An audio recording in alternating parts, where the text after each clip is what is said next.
이 파일은 2021년 2월 21일 들빛교회 예배 말씀 파일입니다.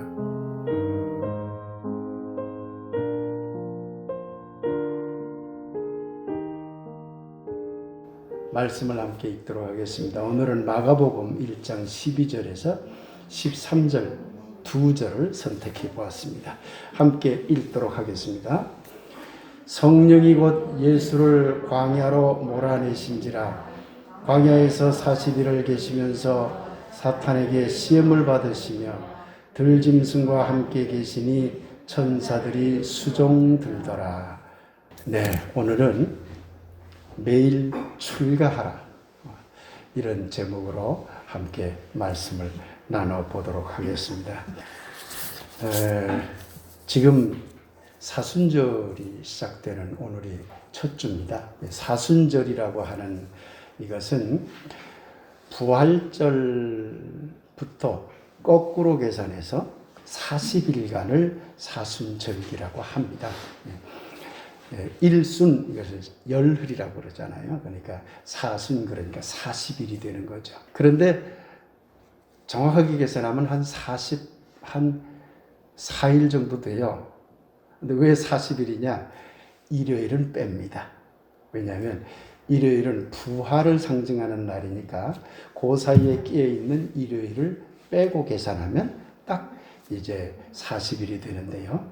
그 40일 기간을 사순절이라고 하고 오늘이 그 사순절 첫 주가 됩니다. 사실 이러한 절기는 중세교회가 사실 만든 겁니다. 그러니 이런 절기를 오늘날 우리가 꼭 지킬 필요는 없습니다만, 그러나 이 기간에 예수님의 죽음과 부활을 생각하면서 그분의 공생애를 쭉 한번 생각해 보는 것은 참 의미가 있지 않을까, 그렇게 생각을 합니다.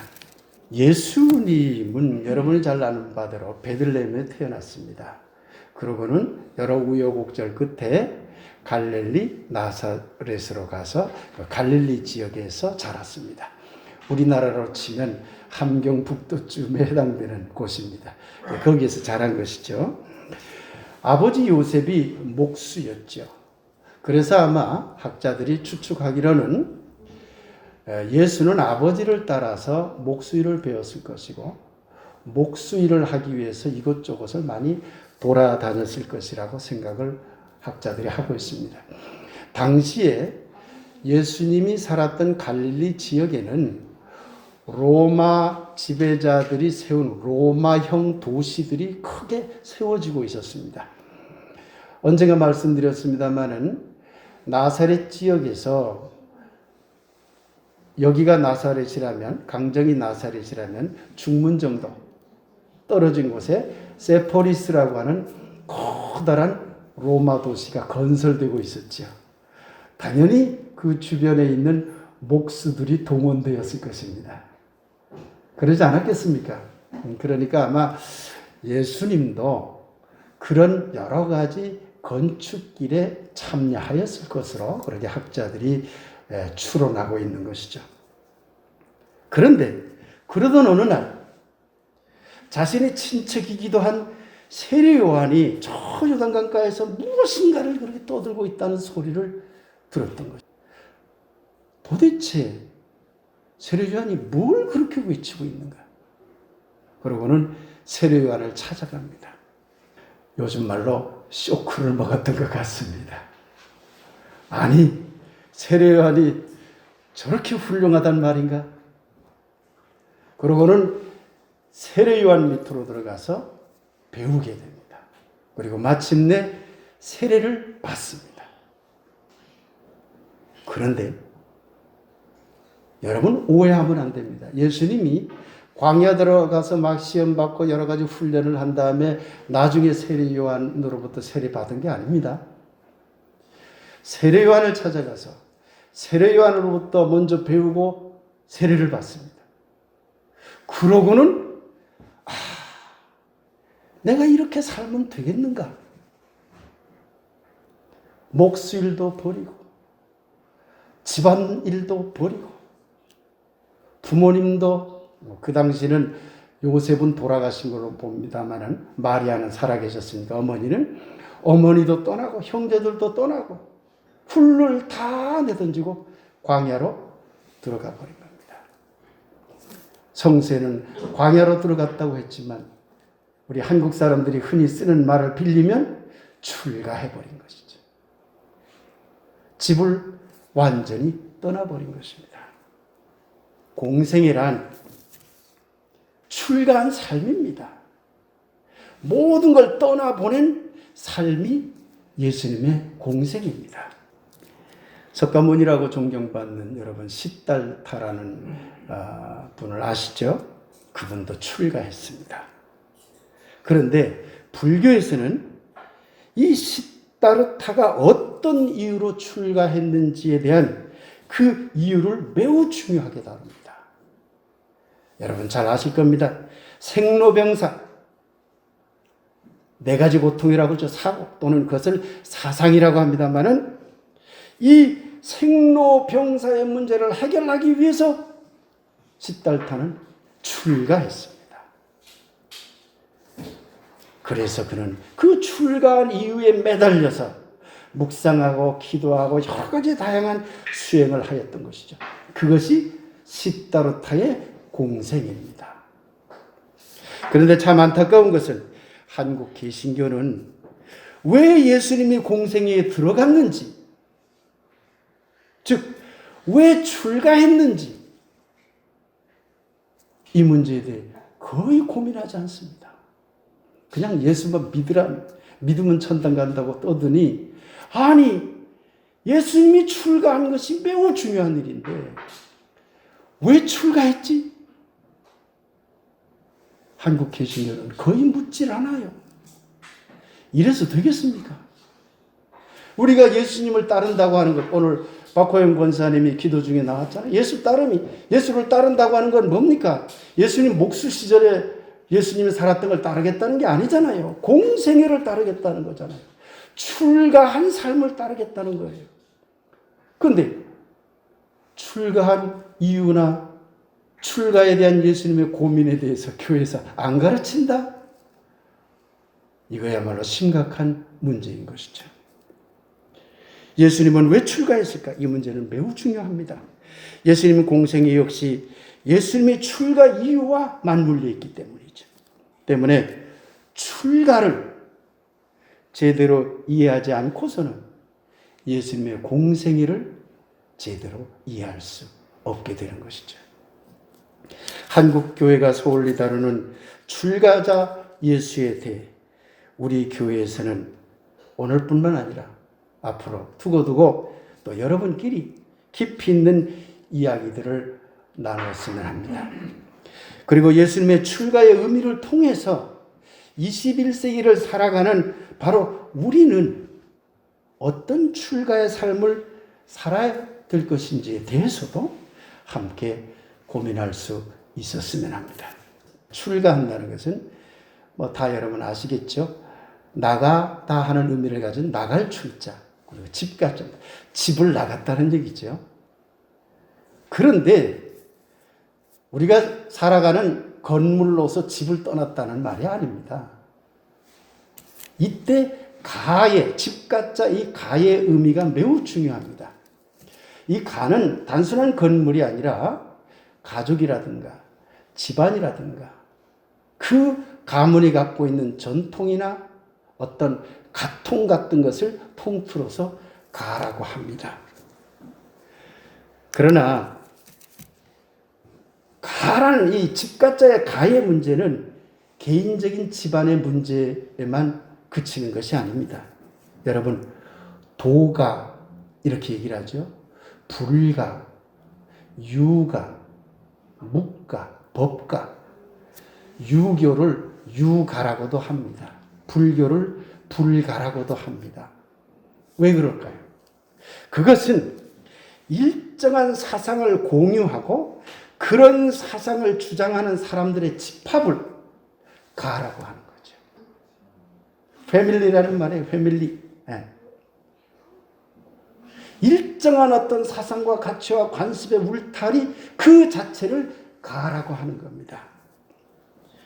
여러분, 가라는 말은 좁게는 가족과 집안을 의미하지만 넓게는 어떤 사상, 가치, 관습 이런 일정한 울타리 쳐진 것을 가라고 한다는 말을 꼭 기억하시기 바랍니다.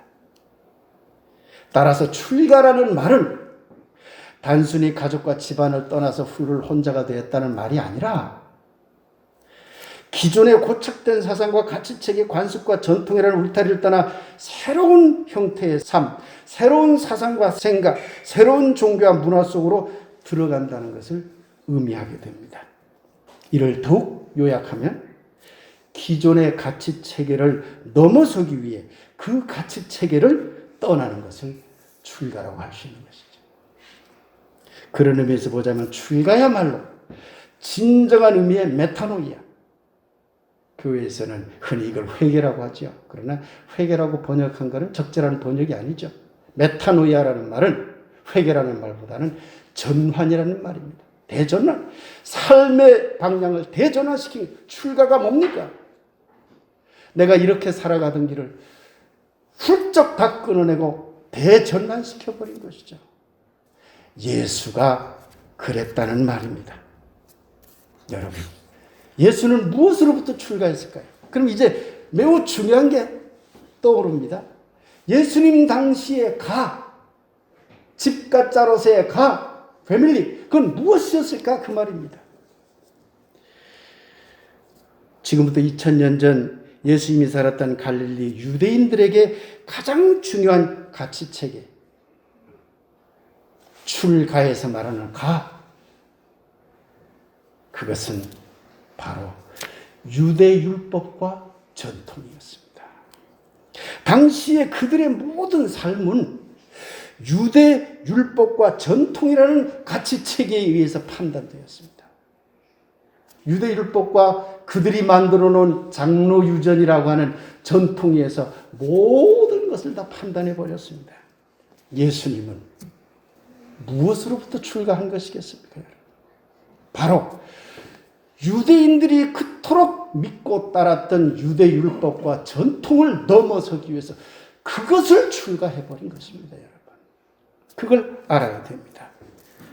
그래서 일상의 목수의 삶도 훌훌 털었고 기존의 유대교 전통과 종교적 관습에 순응하는 삶을 떠나 떠돌이 방랑자가 된 것입니다.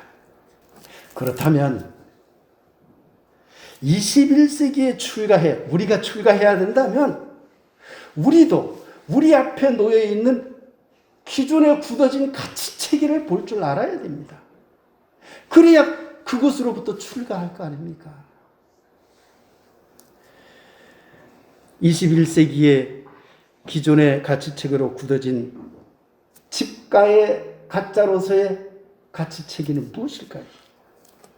특히 자본주의 체제에 사는 사람들에게 있어서 가장 보편적인 가치체계는 매우 단순하며 명확합니다. 21세기 사람들은 모든 것을 돈으로 환산하려는 가치체계에 매우 익숙합니다. 돈으로 모든 것을 환산하려는 가치체계에 여러분이나 저나 기독교를 믿는 사람이나 불교를 믿는 사람이나 종교를 갖지 않는 사람이나 간에 이 시대를 살아가는 우리 모두는 모든 것을 돈으로 환산하려는 가치체계에 익숙해 있다 그 말입니다. 이런 가치체계를 무의식적으로 받아들입니다. 돈, 맘몬이라고 그러죠. 성경적 용어로. 돈, 그 맘몬을 숭상해서 그렇다는 말이 아닙니다. 여러분 돈을 숭상하세요? 숭상까지는 아니겠지요. 우리가 돈이나 물질을 적절히 활용한다면 그것은 우리의 삶과 우리의 신앙을 풍성하게 하는 소중한 자산이 될 수 있습니다. 문제는 돈을 준거로 모든 가치를 환산하려는 우리의 인식이 있습니다. 좋은 집에 살기 원하는 것도 돈으로 환산되는 가치요. 좋은 옷을 입고 좋은 차를 굴리는 것도 모두 돈으로 환산되는 가치입니다. 그것뿐인가요? 지식도 돈으로 환산할 수 있다고 여깁니다. 돈만 있으면 얼마든지 똑똑한 사람을 부를 수 있다고 여깁니다. 정치도 돈으로 환산하려고 합니다. 아무리 법적으로 돈을 정치와 연결하지 못하도록 막아도 많은 사람은 돈이 있어야 정치를 할 수 있다고 은연중에 생각합니다. 신앙도 돈으로 환산하려고 합니다. 돈만 있으면 교회에서 힘도 쓸 수 있다고 여기고 사찰에 시주를 많이 하면 극락에 가게 된다고 생각합니다.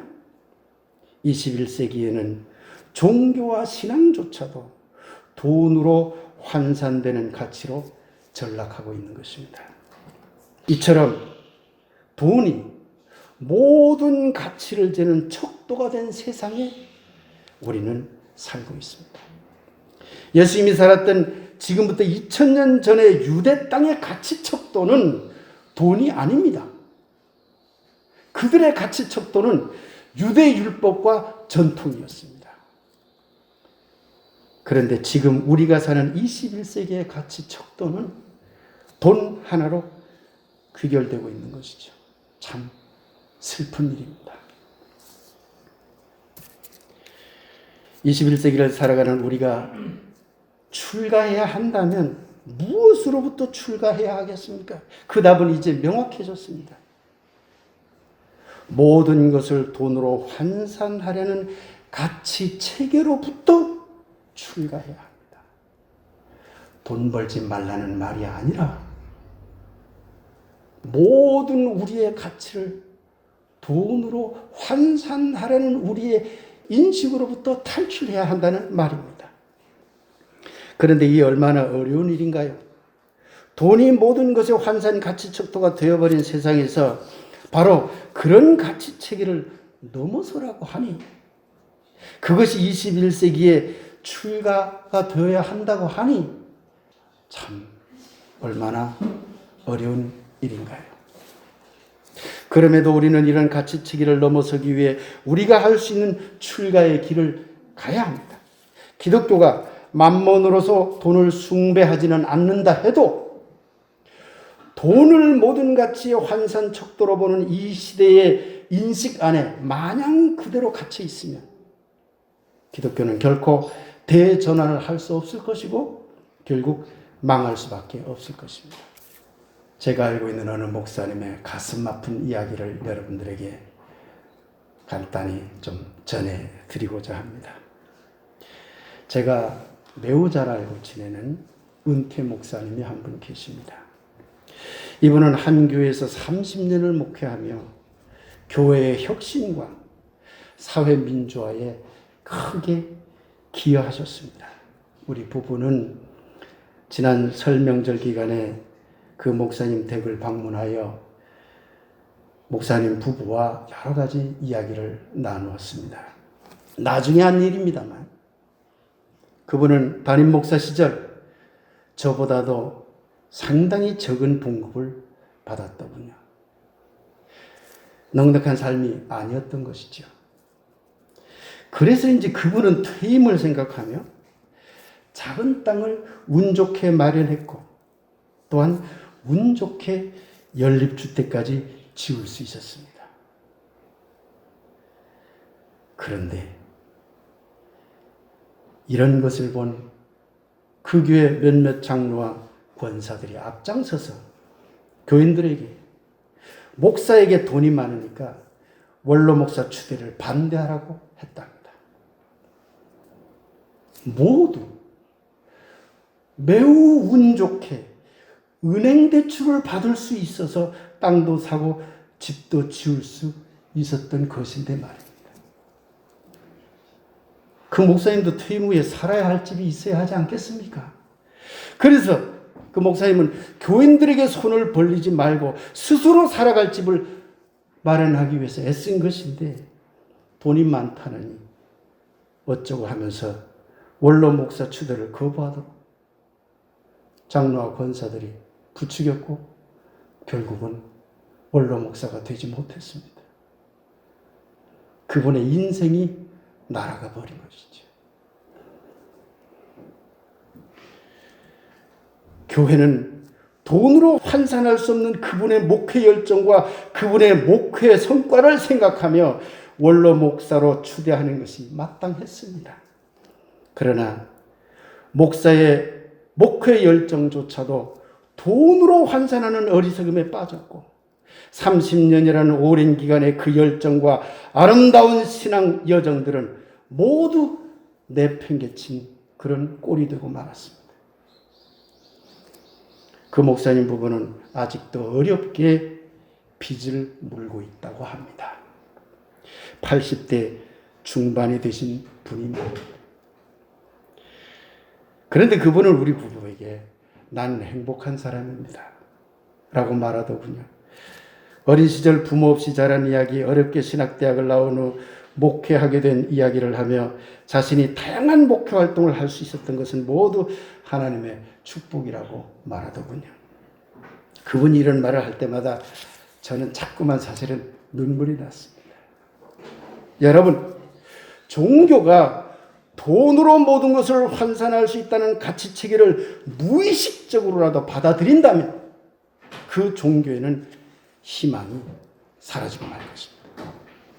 목사인 저도 그렇고 교인들인 여러분도 그렇고 개인적으로 우리 한 사람 한 사람도 그렇고 전체로서의 우리 들빛교회도 그렇고 우리 모두는 돈으로 모든 것을 환산하려는 가치체계에 마냥 순응해서는 안 됩니다. 우리는 이미 누구나 무의식적으로 돈으로 모든 것을 환산하려는 가치체계를 받아들이고 있습니다. 이것이 심각한 문제이죠. 이제 들빛교회 우리 모두는 돈을 소중히 여기면서도 돈을 소중히 여기지 말라는 말이 아닙니다. 경제활동 열심히 하셔야 됩니다. 그러나 그것으로 모든 가치를 환산할 수 있다는 환상에서는 빠져나와야 합니다. 매일매일 우리는 이러한 환상에서 빠져나오는 출가를 해야만 할 것입니다. 우리 교회는 일요일에 한 번 예배합니다. 새벽 기도회도 없고 수요 예배도 없고 금요 집회 등도 하지 않습니다. 여러분, 하나님이 예배나 제물을 받아먹지 못해서 배고파하는 분입니까? 여러분 그렇게 생각하세요? 그저 예배나 집회를 한다는 명목으로 교인들을 교회에 붙잡아두고 교인들을 이른바 사육하려는 목회 현장을 우리 교회는 거부합니다. 때문에 우리 교회는 일주일에 한 번 예배하는 것으로 족하다고 그렇게 생각을 합니다. 예배는 하나님께 무엇인가를 드리기 위한 날이 아닙니다. 여러분 구약시대를 살아갑니까? 짐승 잡아서 제사 지내게? 예배는 돈으로 환산할 수 없는, 그리고 인간의 그 어떤 인식 능력으로도 환산할 수 없는 하나님이라는 진리를 찾고 만나기 위한 과정이어야 하는 것입니다. 그래서 우리가 설교도 듣는 것이고, 그래서 우리가 함께 찬양도 하는 것이고, 그래서 우리가 함께 기도도 하는 것입니다. 하나님은 배고픈 분도 아니요, 물질을 탐내는 분도 아니요, 그렇다고 많은 사람으로부터 칭송받기를 좋아하는 유치한 왕과 같은 분도 아닙니다. 도리어 하나님은 우리가 당신과 깊이 만날 수 있기를 조용히 기다리는 분입니다. 그래서 일요 예배는 공동의 협력을 통하여 하나님을 찾고 만나기 위해 일주일에 한 번 출가하는 날이 되어야 합니다. 돈으로 모든 것을 환산하려는 가치 체계로부터 일주일에 하루만이라도 탈출하는 날이 되어야 한다는 것입니다. 그래서 기존의 가치 체계에 순응하려던 우리의 몸과 마음을 각성시키고 나아가 돈으로 환산할 수 없는 하나님의 진리를 찾고 만나기 위해 일주일에 한 번 그 정도는 만나서 이야기하고 노래도 하고 코로나가 없었으면 밥도 같이 먹고 가끔은 막걸리도 한잔하고 이럴 수 있었으면 좋겠지요. 들빛교회 교우 여러분, 우리는 기존의 가치체계에 저항하고 그 울타리를 넘어서기 위해 매일매일 애써야 합니다. 매일매일 출가하는 삶이 필요한 이유도 여기에 있습니다. 그래서 저는요, 교우 여러분에게 하루에 3분만이라도 출가하는 시간을 가지라고 권면하고자 합니다.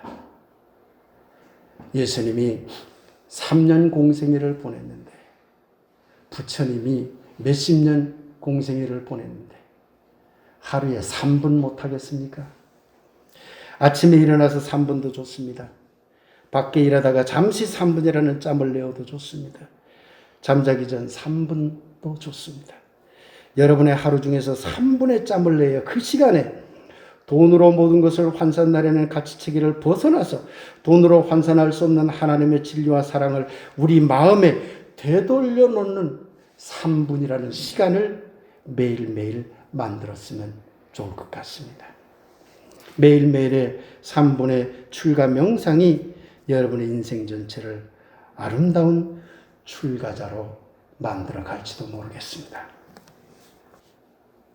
다 함께 읽어보도록 하겠습니다. 마음 기도. 저는 이 시간 돈으로 모든 것을 환산하려는 가치체계로부터 출가하려 합니다. 그리고는 에흐예 아셀 에흐예를 대여섯 번 천천히 반복했으면 좋겠습니다. 에흐예 아셀 에흐예라는 말은 하나님은 스스로 있는 자로다. 나는 나로다. 그런 뜻을 가진 말입니다. 그러니 에흐예 아셀 에흐예라는 말을 반복하면서 하나님, 돈으로 환산되는 가치체계에서 벗어나서 그렇게 환산할 수 없는 새로운 어떤 진리체계로 나는 들어가고자 합니다. 그 3분만이라도, 이 3분만이라도 그렇게 하고자 합니다라는 것을 마음속으로 낭송해 보자는 것이죠. 그리고 어느 정도 마무리가 되면 돈으로 모든 것을 환산하려는 가치체계로부터 자유롭게 하소서. 한 3번 정도 반복하면 좋을 것 같습니다.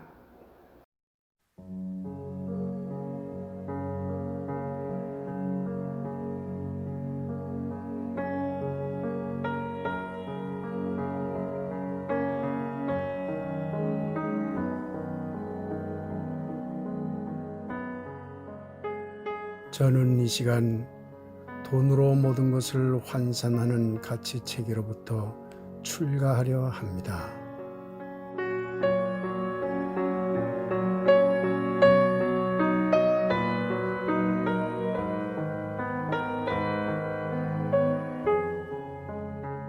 에흐예 아셀 에흐예.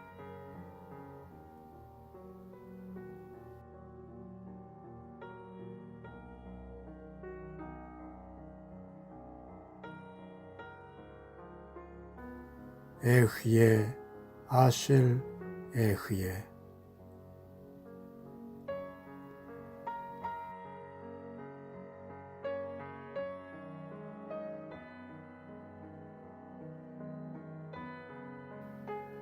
에흐예 아셀 에흐예.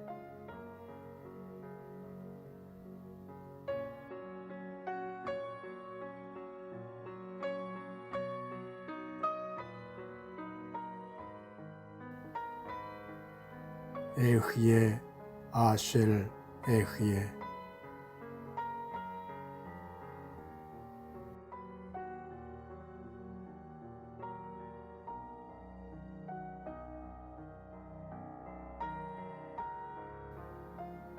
에흐예 아셀 에흐예.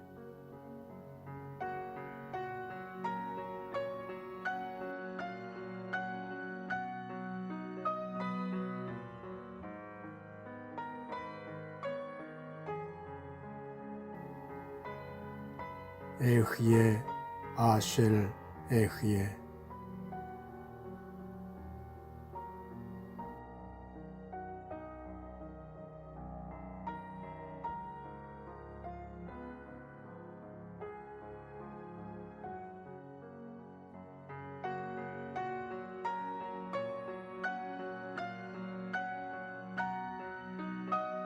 돈으로 모든 것을 환산하는 가치체계로부터 자유롭게 하소서. 돈으로 모든 것을 환산하는 가치 체계로부터 자유롭게 하소서. 돈으로 모든 것을 환산하는 가치 체계로부터 자유롭게 하소서. 아멘.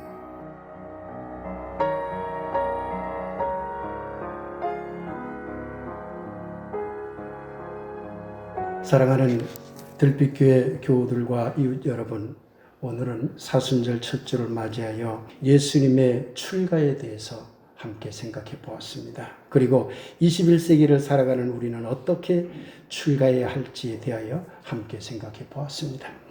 사실 머리로는요, 예수님의 출가를 잘 이해할 수 있습니다. 꽉 막힌 율법과 전통을 넘어서기 위해서 출가했구나, 이해할 수 있습니다. 그리고 모든 것을 돈으로 환산하려는 가치 체계로부터 출가해야 한다는 것 또한 충분히 이해할 수 있습니다.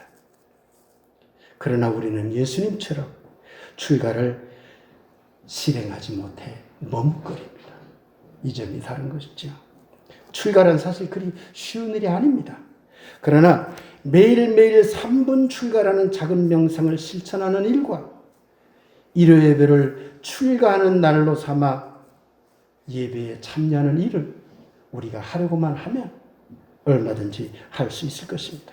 사실 한국 기독교는 하나님의 깊은 진리를 찾기보다는 예수 이름 드러내기에 몰입합니다. 그러니 교회도 예수 이름 팔기에 혈안이 되어 있고 기독교인들의 삶 자체도 예수 이름 드러내기에 짓눌려서 헐떡이고 있습니다. 예수님이 언제 자기 이름을 드러내고 드높여주기를 원했나요? 성경 어디에 그런 기록이 있습니까? 내 이름을 드높여라? 나를 찬양하라? 어디에 그런 말이 있습니까? 예수님은 결코 그런 적이 없습니다.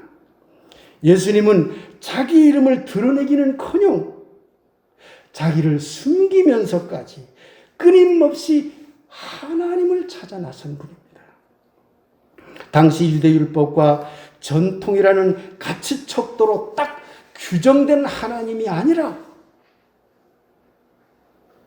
그런 가치체계에 굳어진 하나님이 아니라 그것을 넘어서서 드넓고 광대하며 놀라운 그 하나님을 찾아 나선 것입니다. 주보에 있는 오늘 찬양했던 시를 함께 읽어보겠습니다. 그분 예수. 다 함께 읽어볼까요?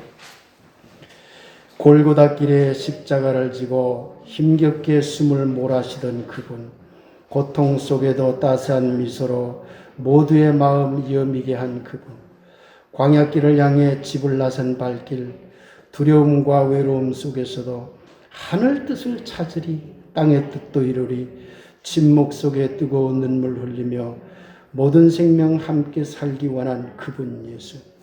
율법보단 사랑이, 제사보다 진리가 온 세상을 구원하리라. 맑은 소리 외치며 따스한 손길 베풀며 온 몸으로 아바 하나님 부를 때 하나님의 이르는 길을 찾은 그분 예수. 그 누구 하나 가지 않은 길을 왜 그리 홀로 가려 하셨나요? 막디 맑은 눈물 흐르는 채로 미소 지었을 예수. 온 몸으로 아바 하나님 불렀을 그분 예수. 그렇습니다. 그분은 지금 읽은 이 시의 내용처럼 온몸으로 아바 하나님을 불렀고 마침내 하나님에 이르는 길을 찾게 된 것입니다. 하나님을 찾는 길은 영성의 길입니다. 그 길은 또한 출가의 길입니다. 기존의 가치체계에 갇히지 않고 그것을 자꾸 넘어서는 삶 그 자체가 바로 출가이며 하나님에 이르는 영성이기 때문입니다. 사랑하는 여러분, 종교를 믿는 일은 그저 교회에 나오는 일이 아니라 예수 믿어서 그냥 천당 가고자 하는 것이 아니라 참 진리를 찾아가는 과정과 같아야 합니다. 그 과정에서 가장 중요한 것은 기존의 가치체계에 어떻게 하면 함몰되지 않을 것인가 하는 점입니다.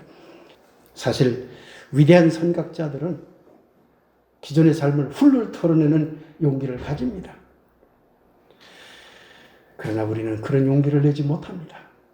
하지만 일주일에 한 번 일요 예배를 통하여 출가하려는 마음을 다시 각성시키는 일과 매일매일 3분의 출가 명상을 통하여 기존의 가치체계에 안주하려는 우리의 안일함을 각성하는 일은 할 수 있을 것입니다. 사랑하는 틀빛교회 교우들과 이 말씀에 함께하는 이웃 여러분, 여러분 안에서 작은 출가들이 계속 쌓임으로써 여러분의 삶 그 자체가 항상 새로워지길 바라며 그 과정에서 참으로 하나님에 이르는 길에 성큼 다가서는 기쁨을 누리게 되길 예수님과 우리 모두의 이름으로 간절히 축복하며 기원합니다. 아멘. 이제 매일매일의 출가라는 주제를 가지고 잠시 묵상하도록 하겠습니다.